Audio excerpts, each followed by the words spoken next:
ஏண்டி 110 ரூபாய் குத்து வாங்கின்னு போனது எதுக்கு? உன் வீட்டுல உக்காந்து நீ நாசம் பண்ணின்னு இருக்கிறீங்கடி. கதவு பின்னாடி திறந்து ஓரமா வைக்க போற எண்ணெய் எடுத்து உங்களுக்கு தேவைன்னா நீங்க வீட்டை பெருக்குவீங்க, கண்டமேனிக்கு தின்னுட்டு போடுவீங்க. அதையெல்லாம் நான் பெருக்கிறதுக்கு நான் ஆளு. உன் புள்ள மார்க்கு கம்மியா வாங்குச்சுன்னா வச்சு வெளுக்கிறதுக்கு நான் வேணும். சில நேரங்கள்ல உன் புருஷன் எதனா பண்ணாலும் வெளுக்கிறதுக்கு நான் வேணும். அக்கம் பக்கத்துல யாராவது சண்டைக்கு வந்தாலும் விளக்கம் வர்ற பிஞ்சிரும் டி அப்படின்னு சொல்லி அப்பயும் என் பேரை தாண்டி நீங்க எழுதுறீங்க. உன் மாமியாருக்காரு இருக்கிறாளே, வீட்டுக்கு வந்தோமா போனோமா காப்பி தண்ணிய குடிச்சோமான்ட்டு இல்லாம இங்க என்ன ஒட்டடை இருக்கு அங்க என்ன ஒட்டடை இருக்குன்னு சொல்லி எண்ணெய் எடுத்து யூஸ் பண்றாடி ஒட்டடை அடிக்கிறதுக்கு. ஏன்டி அதுக்குதான் ஒட்டுற பூச்சின்னு என் மச்சான் இருக்கான்ல, அவனை வச்சு ஒட்டடை அடிக்க வேண்டியது தானே. அதுக்கும் என் மண்டைய தாண்டி உருட்டுறீங்க.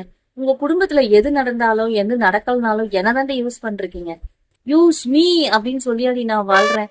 ஏன்டி என்னை இப்படி கொடுமைப்படுத்துறீங்க? போங்கடி.